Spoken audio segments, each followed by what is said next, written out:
everyone, and welcome to another one of our conversations with leaders on the diversity lens. I'm Rena Goldenberg Lynch, the founder and CEO of Voice at the Table. And today, my guest is Ferhan Gunen, and Ferhan is the head of operations in the UK of Equinix. Hello, Ferhan. Thank you so much for joining us. Hi, very nice to meet you all. Yeah, and let me start by asking you to say a little bit more about your role. What does that entail? Sure. Um, Equinix is a data center company which is really present around globe, and we are most interested in the customers that are enterprises. That's not That's why the company is not very much known in terms of the name across the world. But what does my role entail is we have 14 data centers in the UK, and my team is making sure these data centers are operational and running for 99.9999% of the time, which is, for operational people, every nine is a critical element of the resiliency and redundancy you need to build in to make sure you can achieve that.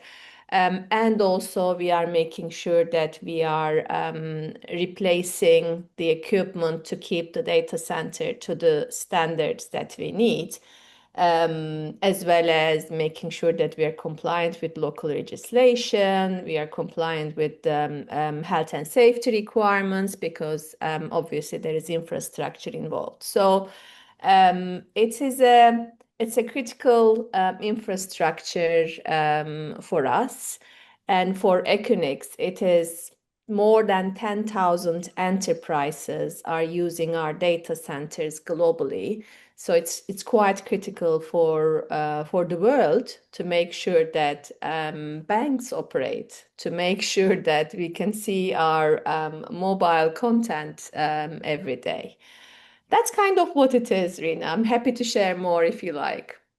It's a very exciting space, actually, and I have entered the world of Equinix now about 4 years ago, and have learned a lot about data centers since then. And I am really interested in everything that you do, because there's so many facets to it. It is, of course, a incredibly fast growing industry with AI, with the demand, and therefore it's becoming more and more of a visible role also on the diversity side.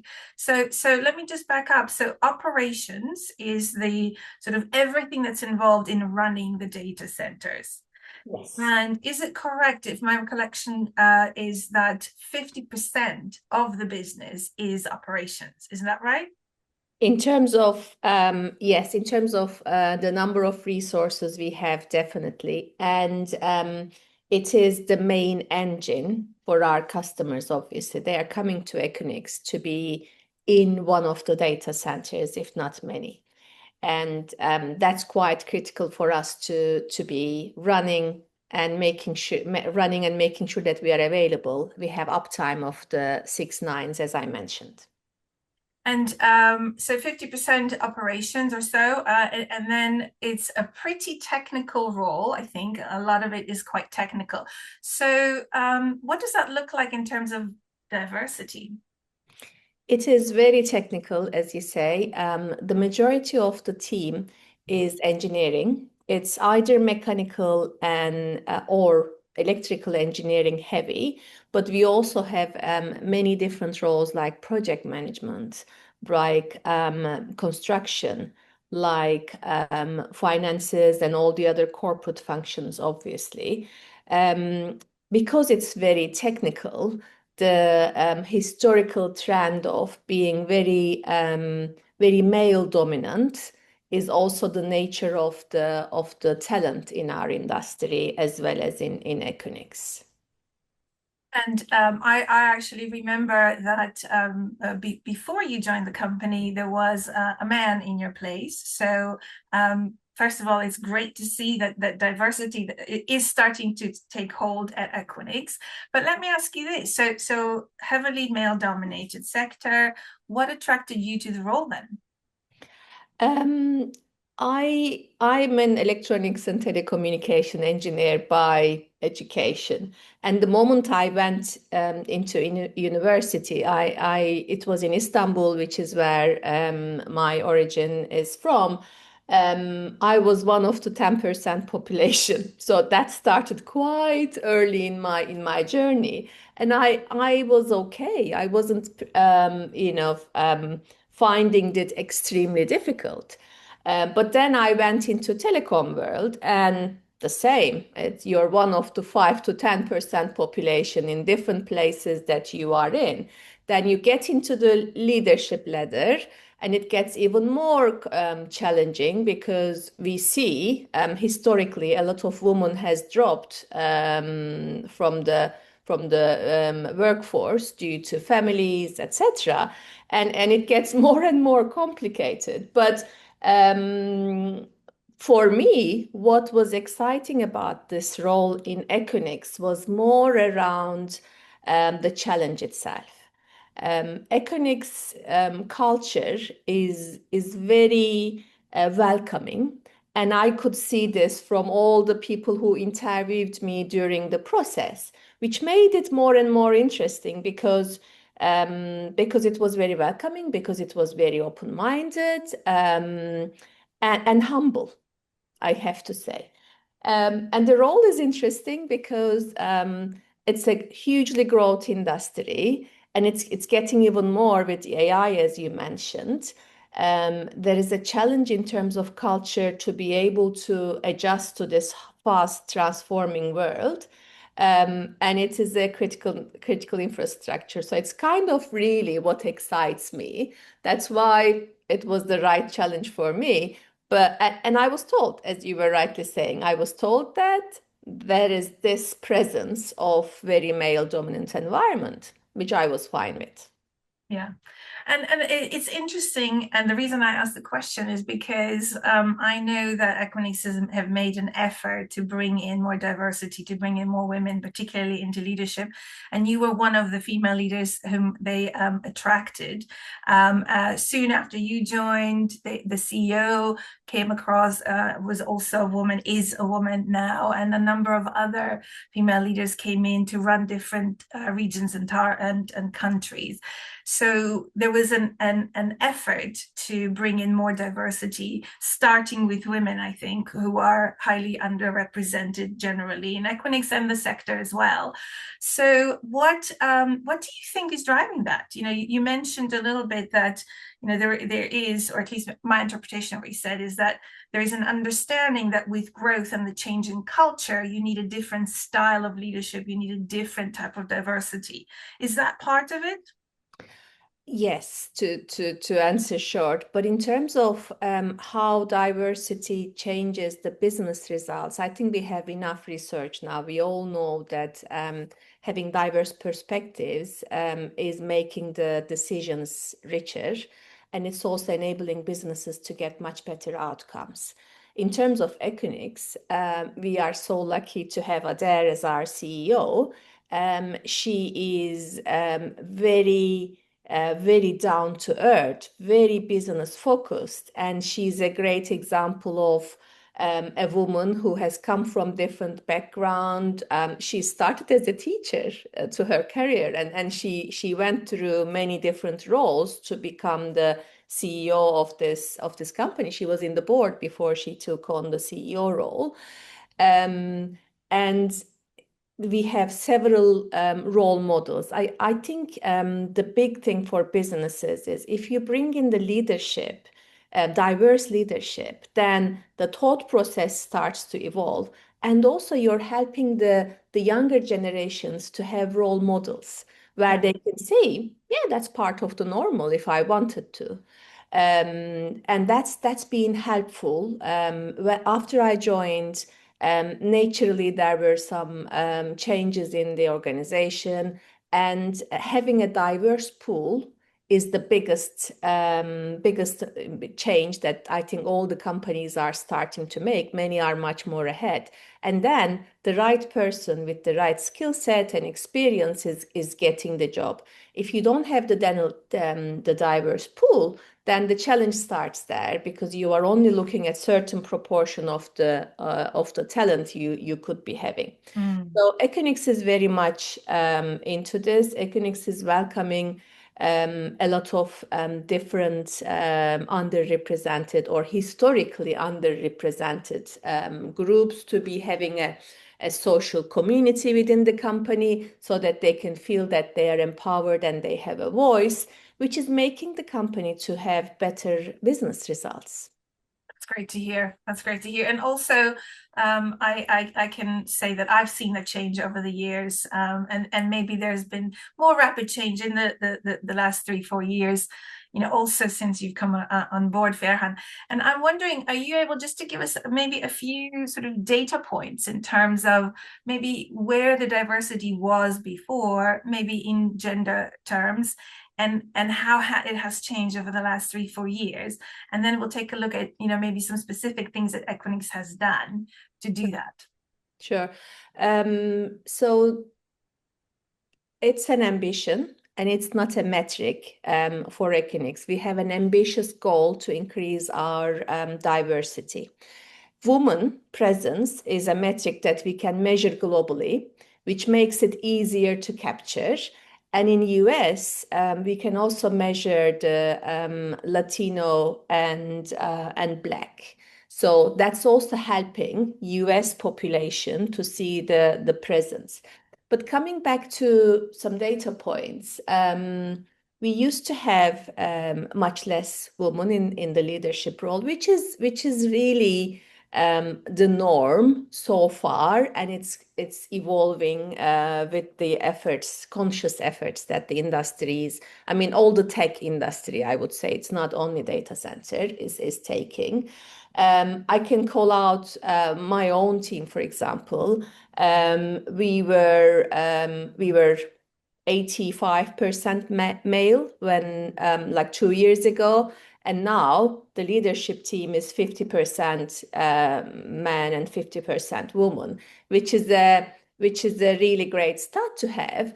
But where I'm more proud is that the leadership team is diverse from age point of view. The leadership team is diverse from culture point of view, several different cultures, and education point of view. So it's kind of helping us to think diversely in different situations and be able to get the best from our talent as well as from our customer needs point of view. Fantastic, fantastic. And what are some of the things that Equinix is just doing more generally, and maybe some of the things that you have specifically done to continue to appeal to a broader candidate pool? Mhm. Well, we have, as I mentioned earlier, we have several communities for different cohorts, and one is Women Connect.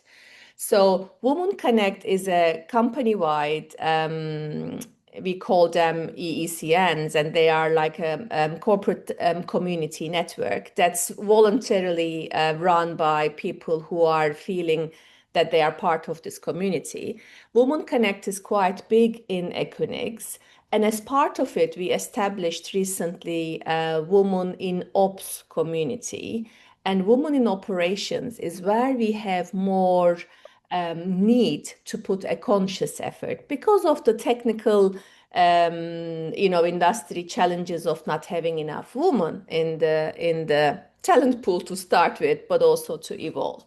And Women in Operations community, we started this small in different countries in EMEA because there was a need initially to have some sort of um, safe space and feeling that it's intimate enough, it's closed, that I can safely talk about my challenges.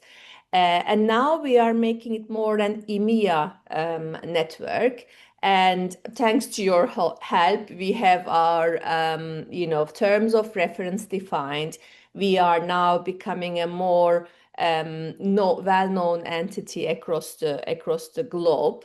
And what we want to aim with this community is to make sure that first there is a safe space, to make sure that we can support and empower women, We are starting with, for example, the mentorship program, and it's part of Women Connect at the company level, and women in operations are taking the benefit of using this vehicle and supporting different individuals across EMEA where they may not be feeling that there is a role model in their country that they can ask certain challenges, talk about them, and they could be having the opportunity to talk to someone from a complete different country, from a different function, where they could be having a different perspective, and maybe able to get that glass ceiling that they put for themselves, and break through it. That's the ambition, and we are on the journey.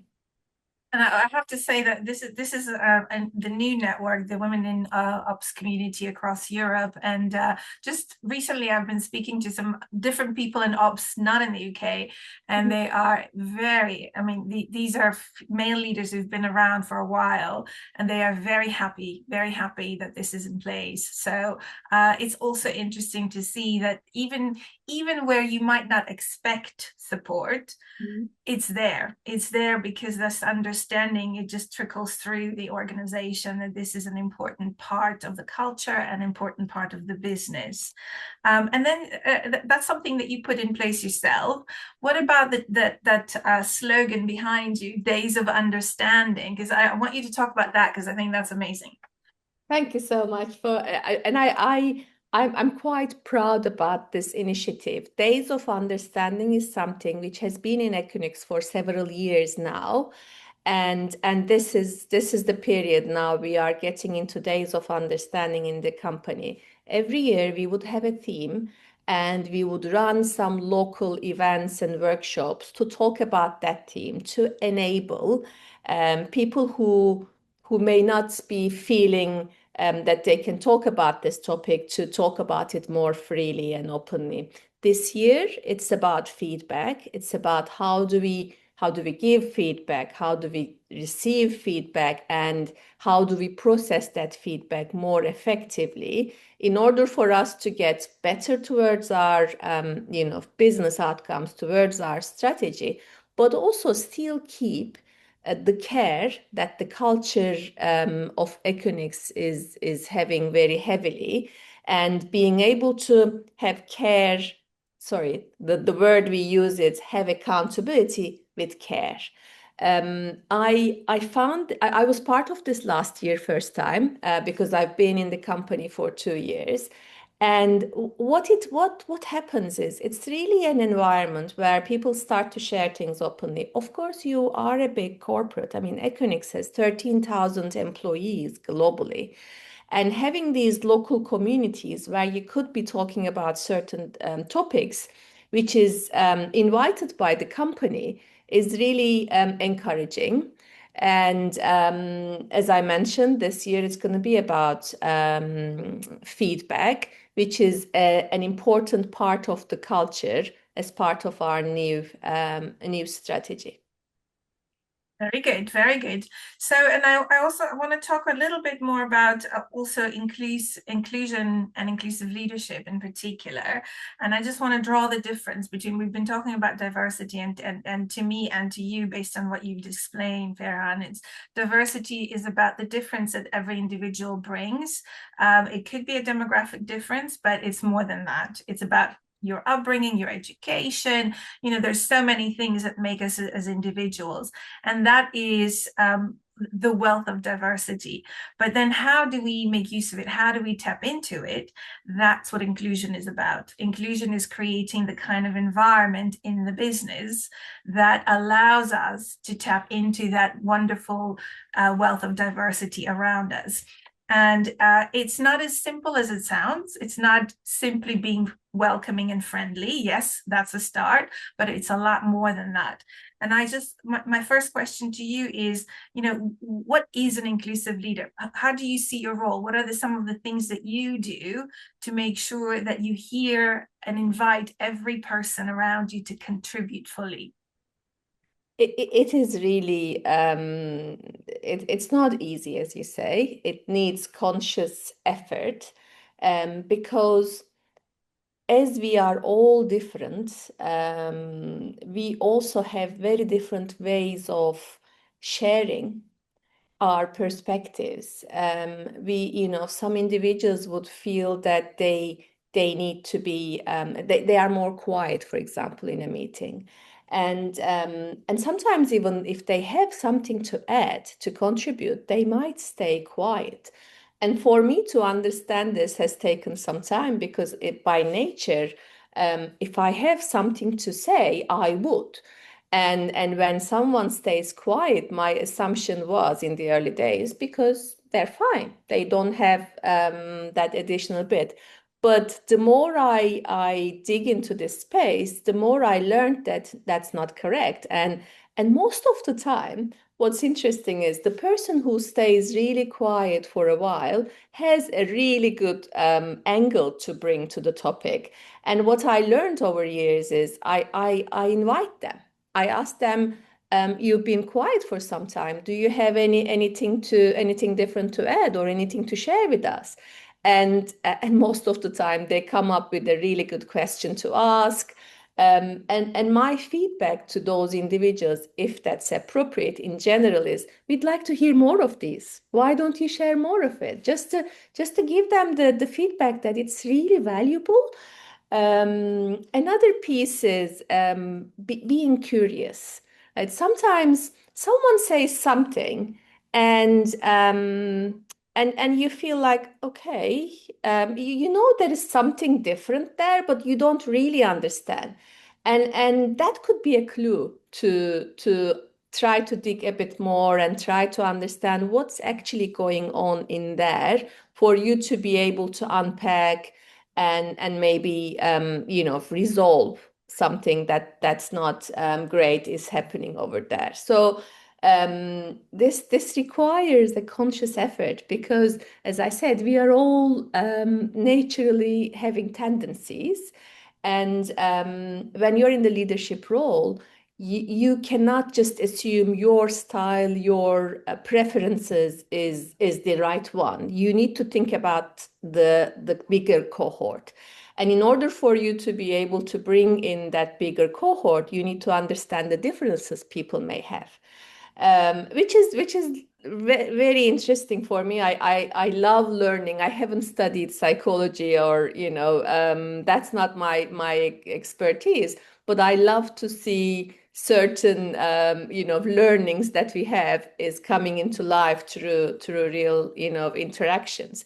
And to be honest with you, Rina, I also learned that sharing something that I don't know is also okay because that encourages someone else to also share what they want to learn.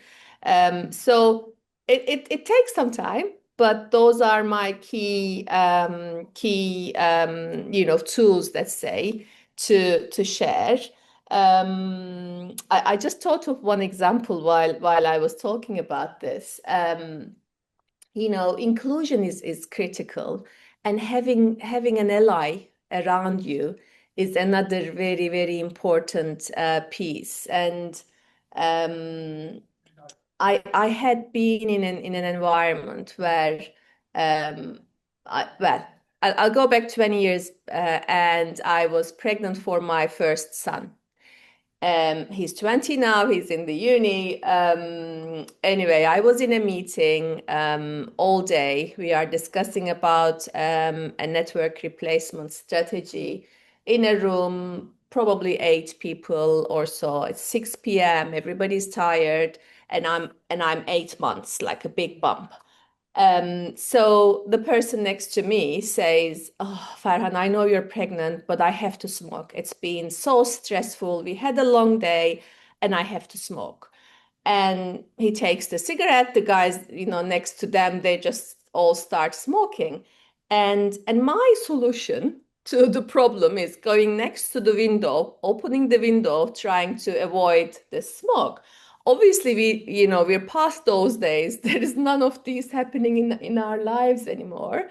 But I wish there was someone in that room who could have said, "Hey, let's take 10 minutes break and let's go and have our cigarettes and come back."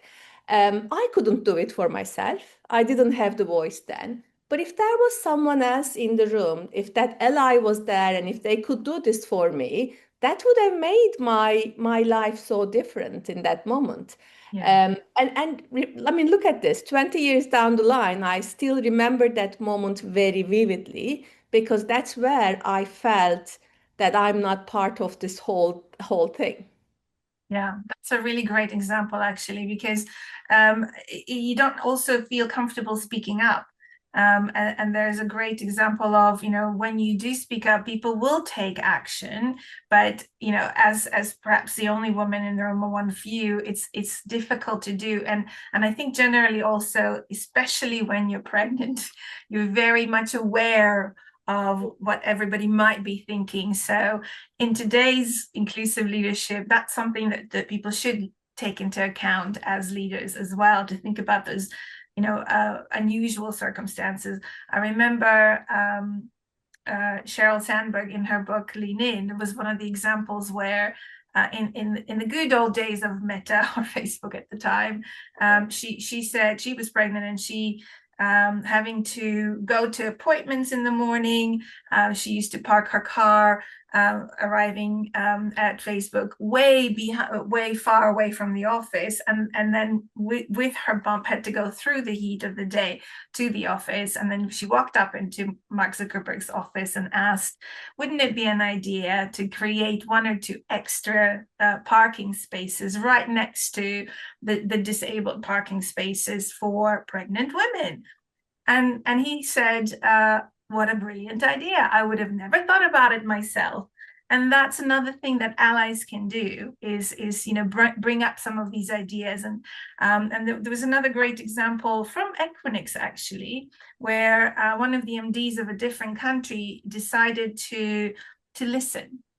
And he went and met with a few new hires in ops, female hires, and he talked to them and he said, look, I'm here, not your bosses are not here. I want to just hear what you think about working here. What are the things you like? What are the things that are not working for you? And they shared things like, oh, the uniforms are horrible. They're itchy, they don't fit, so they fixed the uniforms. He Mhm. asked them about the shifts, working on, is this a bad thing? Does it work for you? Is it difficult? And one of the women shared that it works perfectly for her, because then her husband's there during the day with the kids, at night with the kids, and she's there during the day. So it kind of works for them. But it's that intentionality of it that you mentioned that I think makes a big difference. So the 3 points you mentioned, I'm just going to repeat this to summarize. Making the intentional effort and not assuming that you know everything about everyone. Being curious about, just listening out to those odd statements or questions and then following up with them as well. And then having an ally, somebody else to echo your concern, somebody who can see what you're experiencing and then standing up next to you. I think those are really very simple things that anyone can do. And I should have said a while ago, if any one of you in the audience have a question, some were pre-submitted, thank you for that. If you have any questions, pop them into the chat and I will read them. We have about 10 minutes to go in the interview, and then I will then have a look at the questions as well. So we have time for questions. Thank you for that. That was really great. I also wanted to ask you, when we talked about this in preparation, you said that one of the important things about diversity and inclusion was also to looking at, detractors, who are the people who are really pulling in the wrong direction and dealing with that as well. And it's something that all companies have to deal with. I love how you said it is removing the weeds is what you said. I love that. Would you be able to say a bit more about that? Yeah, in my experience, most of the time people have good intentions, and most of the time the gap is coming from being able to see the picture from the other person's lens. And that's why most of the time when you start to work with individuals who are not really supportive, you turn them into the supportive era with some effort, but quite soon, let me say. But then there are some individuals who definitely do not want to be part of it, and that's okay, right? We are fine with having a conversation and being able to separate the roots because this is a cultural element, and it's so fundamental in the culture of the company that if it's not going to work for you, that's totally fine for you to be able to go somewhere else and enjoy your experience. The company is going through its own journey. It's not easy because obviously well, every human being would want to think that they are inclusive, they are open to different perspectives, they are willing to listen. That's kind of the tendency. But in reality, it may not be what's coming out and what's being presented by that person.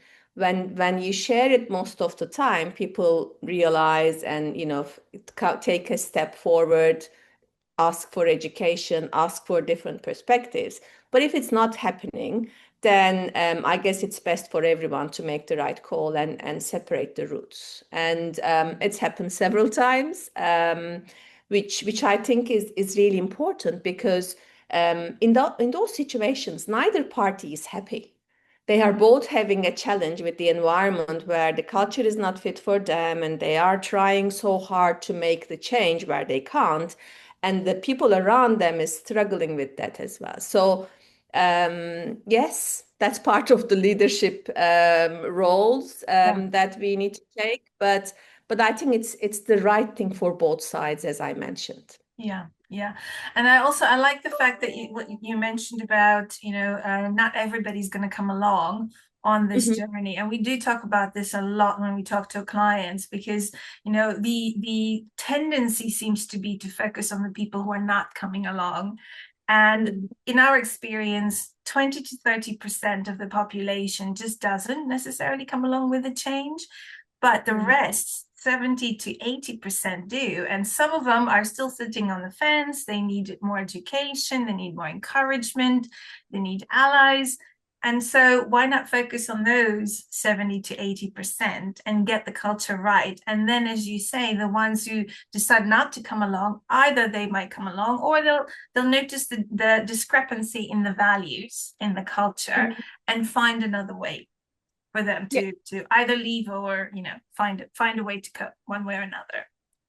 absolutely. And as I mentioned, it's a difficult decision, but those difficult decisions make the difference in the culture. Yes, yes, exactly, exactly. And we do have a couple more questions. So I just want to make one more transition in our interview because, this year is all about, for us, it's about amplifying the message that diversity and inclusion is key to business success in many different ways. And also it's helpful in addressing challenges. So I was just wondering, do you have any kind of examples of some of the challenges that are either encountered in the industry broadly or within your own sphere of work, that you were able to apply some of the principles, some of the thinking, some of the behaviors of an inclusive leader to help address them? It is happening, I would say daily, Rina. But Okay. one of the good examples I can think of is, you would think a data center is a building and it's about servers and it's quite standard. You would provide similar service and be fine. For example, we had a customer who is a quantum computing provider. They are building their own quantum computers, and their requirement to be in our data centers is completely different from a traditional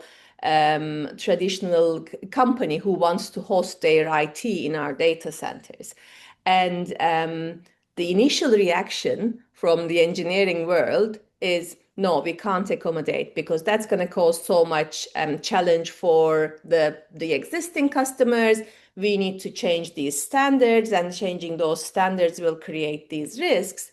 But if you have a team, which in that case, thankfully we had, then somebody in that environment will say, well, I see the challenges you're putting through, but I also see the opportunity because we have this new data center being built. Why don't we look into having that availability?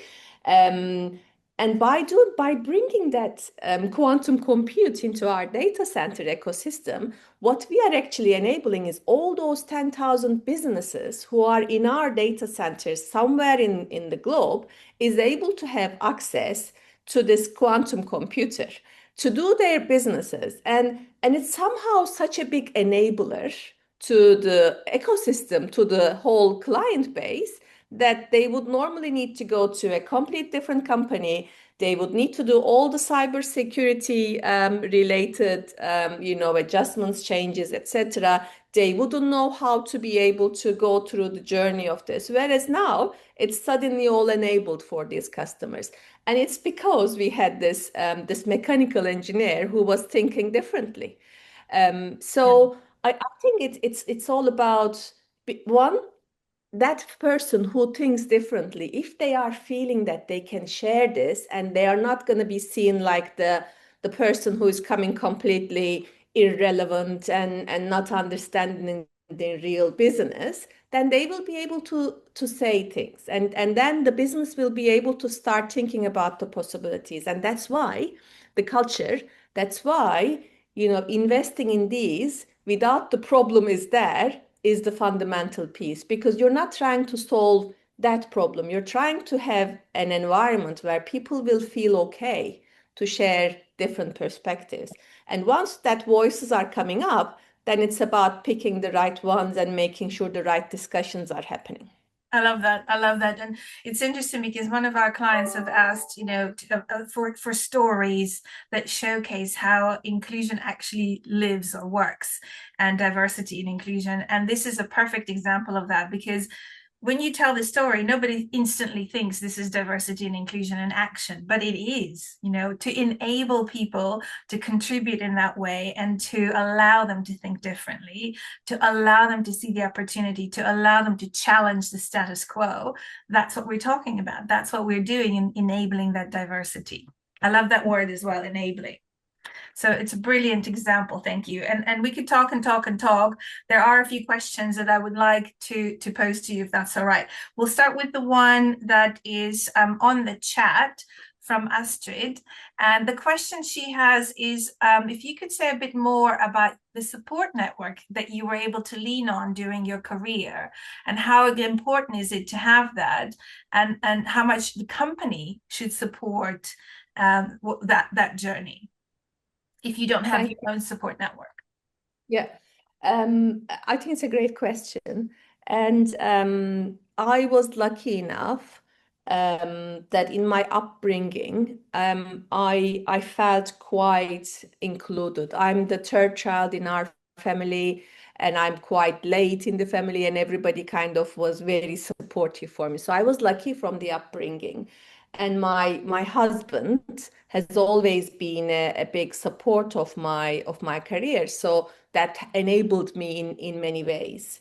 But I think the question comes, Astrid, I think you said, Yes. is more around, this support network is needed in every day. It's not only for, situations like pregnancy, or situations like being a mom, and then having to deal with the baby and the work and everything else. The support network is required all day, every day. I have been lucky, but I also do things consciously. I try to look after my mental well-being by swimming once a week. That's kind of one thing that really helps me to kind of process things in the mind while I'm swimming. I need to do exercise for my back because it's really helpful for my physical infrastructure, let's call it, given we are in the tech domain. I like being with friends and engaging in that environment, and that I try to consciously take time for it, even though sometimes it's really difficult. The benefit is quite big. So I think as human beings, we all need that support network. I mean, we all have this saying that behind a strong man, there is always a very strong woman. Vice versa is there, right? We all are human beings and we need that support network for us to be able to operate and achieve certain goals.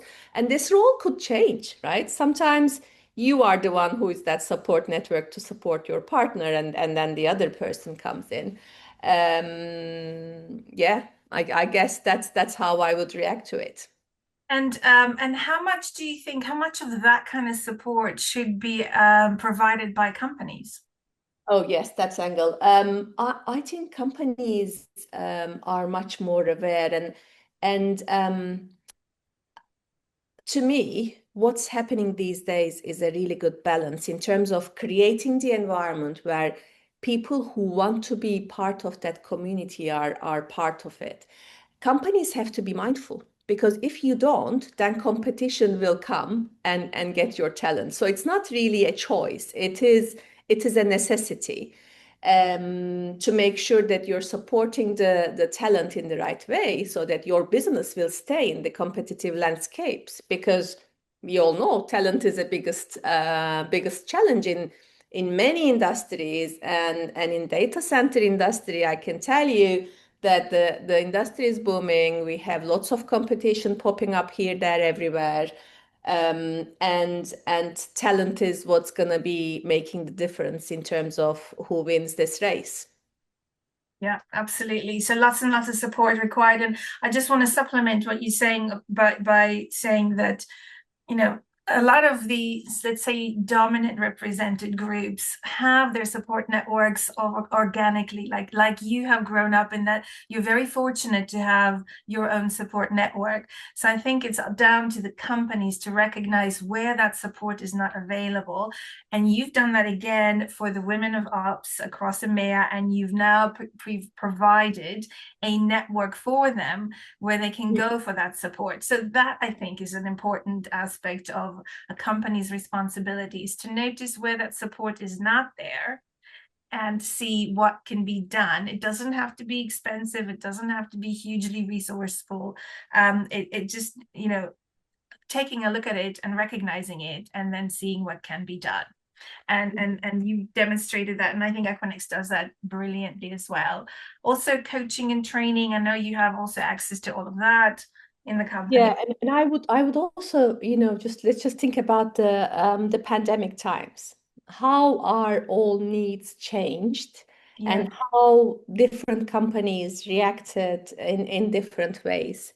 The companies who reacted in the right ways have taken off, have gone to a different level in their businesses, and the companies who didn't, maybe they don't survive anymore. So you're absolutely right. The need, what the need is critical at that moment in that environment, and how do we support it to the to the company, to the employees where they are needing that. Yeah, absolutely. And speaking of pandemic, there are a couple of questions that came in earlier. And the first one is, how did you manage the logistical processes during the pandemic? I know that that was pre-Equinix, but maybe it still applies. Yeah, I wasn't with Equinix at the time. I was with Meta in those days. Logistics in Equinix. I remember teams talking about. So we have locked in a way the data centers to be accessed because of the pandemic, and the customers wouldn't be allowed. Normally, if a customer wants to come into their servers, they would be able to. So how we were managing those things from what I heard in Equinix world was, for example, if a delivery comes, they would put it for 72 hours and not touch it, and then once that time elapsed, then the team would be handling it. We would have The shift patterns adjusted accordingly. The shift handovers would happen in the safe manner to make sure that if someone is having the virus, they don't transmit. Or we would have our engineers, our technicians doing the work for our customers instead of having a different cohort of people coming in and coming out. But I can tell you about my experience during pandemic in the Facebook Meta days. If you remember, in Europe first, it was Italy where it popped up big time. And the amount of use for social networks is suddenly increased, where it meant we need to increase our capabilities, our capacities. So people can't travel, people can't go into data centers, as I just explained from Equinix perspective. It was tough. Everyone had to find different ways of dealing with this situation. Again, we're coming back to the being able to think differently. You need that diverse perspectives. And, because the problem space is different now. You now have a pandemic, you need to expand your capacity. People can't go into data centers, but still that connectivity is required very much for people. And we found ways. And we achieved all those expansions during the early days of pandemic, where the most significant impact is actually happening. So to that question, I think it's another way of saying if you have the right people with the right mindset that they can say what they think, then you solve the problem. Yeah, fantastic. I love that. That actually is also partly an answer to another question, which is about, a good day and a bad day and how you end each. But I'm going to change that question a little bit because you talked a little bit about how you handle the challenges. And the question is simply, what energizes you more, a good day or a day full of challenges? I'm an engineer at the heart, so I love to solve problems, I have to say. Yes. I do love challenges, but I love the way that we come together as a team. We found a solution, we implement it and get there. That's really energizes me. Sometimes small things that you hear on the way where it may not be recognizing the effort you put, but it may be giving you that feeling that, well, it actually worked. I can see that it's actually working, whether very openly or whether it's covered with some other themes, and my pronunciation may not be perfect. English is my second language, but it comes in different ways, and that's really energizing. Like if you see someone who might be struggling with something, suddenly they pop up and you see, wow, they're shining now with the challenge that they have in hand, or their lives are slightly different. Okay, I could tell that was the answer before you even answered it because you seem to really come to life when a challenge presents itself, and I think partly that's also the reason that you will continue to thrive at Equinix, and not because Equinix is full of challenges, but because it's a very challenging, growing environment. And I'm gonna conclude on that, and thank you. And it's been a real pleasure having you here and hearing you talk. You are absolutely one of the most inclusive leaders I have met, and I wish you continued success in everything that you do. And I'm so pleased that Equinix had the foresight to bring you on board and that you're here in the UK as well. So thank you. Thanks so much for your time, Ferhan. Thank you, Rina. It's a pleasure, and it's always lovely to talk about these topics. And every time you do, you learn something else. So I'm Absolutely. amazed. Thank you so much for your support on the way. Thank you. Thank you.